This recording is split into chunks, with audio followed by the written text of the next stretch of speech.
पीले दांत वाली बहू। रंजना कभी ब्रश नहीं करती थी। उसे कितनी बार उसके माँ बाप ने डांटा, लेकिन उसका कोई असर उस पर होता ही नहीं था, जिस कारण से उसके दांत पीले पीले हो जाते हैं।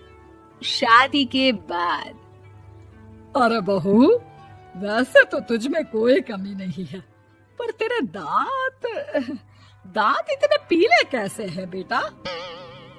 कैसे मतलब? कोई सर्जरी थोड़ी ना कराइए। वो तो क्या नाम, मैं ब्रश नहीं करती थी तो पीले हो गए। अब क्या करूं? आप कहें तो लाल करवा लूं या फिर काले?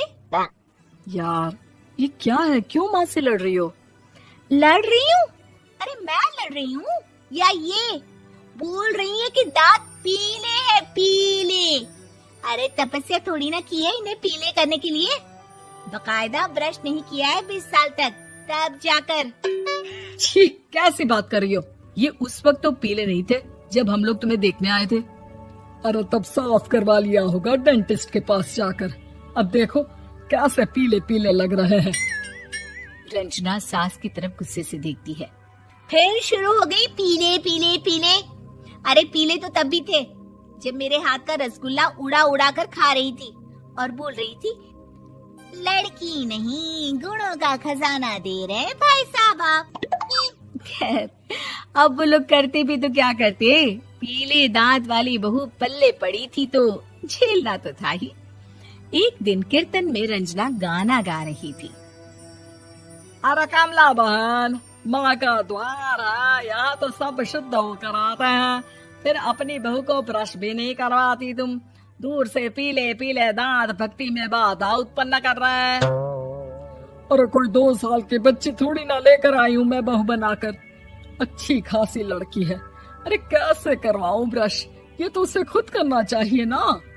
अब माँ बाप तो इसके जैसे तैसे निपटा दिए, ये नहीं सोचा कि सास कैसे संभालेगी। सास बहू को लेकर घर आ जाती है, लेकिन सोच लेती है कि अब इसे लेकर कहीं नहीं जाएगी। अगले रोज बहू कहती है, अरे क्या हो गया, मंदिर नहीं जाना क्या? कीर्तन का वक्त हो रहा है।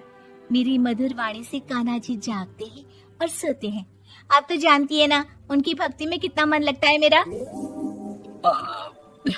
वो क्या है ना, तबीयत ठीक नहीं लग रही है मेरी, आराम करूंगी मैं। तबीयत ठीक नहीं लग रही? अभी तो मिथुन के गाने पर नाच रही थी आप, और अब बोल रही है कि तबीयत ठीक नहीं लग रही। अरे भक्ति में मन लगा लो सासू माँ, ऊपर जाना है, क्या मुंह दिखाओगी आप? हाँ? सास को बहू की बात पर गुस्सा आ जाता है।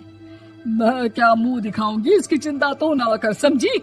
अपने मुंह की चिंता कर, जो ये पीले पीले दांत लेकर हर जगह पहुंच जाती है। पता है लोग कितना मजाक बनाते हैं। ना जी ना, मैं नहीं जाना कहीं तेरे साथ। तो ये बात है, कोई ना, मत जाओ, मैं अपने कमरे में ही बैठकर भक्ति कर लूंगी। ऊपर वाला दांत थोड़ी ना देखता है, मन देखता है, भावना देखता है।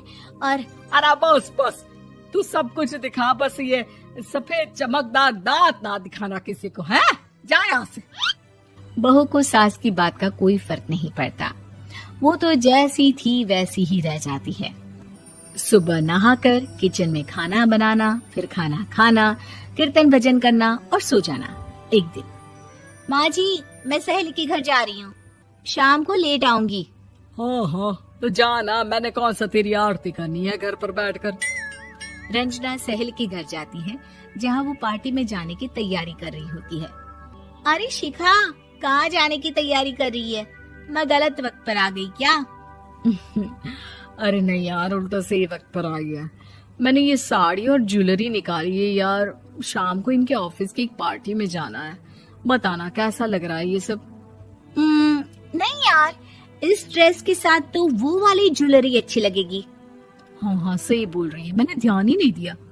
वैसे तो हमेशा से मस्त फैशन सेंस रखती है। तो बड़ा जाती होगी ना पति के साथ पार्टी में। रंजना कुछ नहीं बोलती, बस सोचती है कि यार काश ये बात सही हो जाती, पर मैं क्यों नहीं जाती पार्टी में? क्या इन लोगों की कोई पार्टी होती नहीं होगी? रंजना घर आती है और रात में पति से सवाल करती है, एक बात बताइए, आप मुझे किसी पार्टी में क्यों नहीं ले जाते? क्या आपके यहाँ ऑफिस में पार्टी नहीं होती? पति बेचारा क्या कहता कि दांत पीले हैं तुम्हारे इसलिए। अरे कोई पार्टी होती नहीं हम लोगों के ऑफिस में, तो कहाँ से लेकर जाऊं? और मार्केट, मॉल, कहीं वीकेंड घूमना, कहीं तो। अरे यार, सारे हफ्ते में एक छुट्टी मिलती है, तो सोचता हूँ कि आराम ही कर लूं। क्यों? रंजना मन मार के रह जाती है। पहले कभी सास के साथ मंदिर जाया करती थी, लेकिन वो भी सास ने ले जाना बंद कर दिया। घर बैठी बैठी रंजना बोर हो जाती है। तभी उसे आइडिया आता है और वो मायके जाने का सोचती है। सासू माँ, 2 दिनों के लिए मम्मी के घर जा रही हूँ। अच्छा अच्छा, ठीक है, आराम से जा। और हाँ, माँ से कुछ अच्छी आदत सीख कर आना कि कैसे शरीर के हर भाग की तरह दांतों की सफाई भी जरूरी होती है, समझी? शुरू हो गई ना आप। वो लोग आपकी तरह नहीं है कि छोटी छोटी बात का बतंगड़ बना दे। उन लोगों के लिए मैं मायने रखती हूँ, ना कि मेरे पीले पीले दांत। रंजना माँ को बिना बताए उन लोगों को सरप्राइज देती है, लेकिन जैसे ही वो दरवाजे पर पहुंचती है, अंदर देखती है कि घर वाले कहीं जा रहे होते हैं। अब माँ, काश रंजना दीदी के दांतों वाली प्रॉब्लम नहीं होती, तो वो भी हम लोगों के साथ चलती ना बुआ जी की बेटी की शादी में। हाँ बेटा, लेकिन अब उसे कौन समझाए कि उसको उसके पीले दांत नहीं दिखते, लेकिन उसके आसपास के लोगों को कितना एम्बैरेसिंग फील कराते हैं। मुझे तो कितनी बार उसके स्कूल की टीचर ने शिकायत की कि उसके साथ कोई लड़की बैठना भी नहीं चाहती, और ना ही कॉलेज में कोई उससे बात करना चाहता था। लेकिन पता नहीं क्यों उसे ये बात समझ में ही नहीं आती। कोई कमी नहीं है उस लड़की में, बस यही कि दांत पीले हैं। वो तो भला हो जीजा जी और उनकी माँ का, जो दीदी को जैसी है वैसे ही रखा हुआ है। रंजना को अपने घर वालों की बात सुनकर बहुत दुख होता है। वो सोचती है कि वो क्या करे, लेकिन फिर वो सीधा डेंटिस्ट के पास जाती है, अपने दांत चमकाती है और कसम खाती है कि वो रोज ब्रश करेगी। अरे क्या हो गया? तुम तो 2 दिनों के लिए गई थी ना। पर कोई ना, अच्छा है, चलो आ गई तो। रंजना सास के सामने आकर खड़ी हो जाती है और पूरी स्माइल करती है, उसके चमकदार दांतों को दिखाती हुई। हैं? चले मंदिर? माँ, मुझे माफ कर दीजिए, मैंने आप लोगों को बहुत एम्बैरेसिंग फील करवाया। मैं आज से रोज ब्रश करूंगी।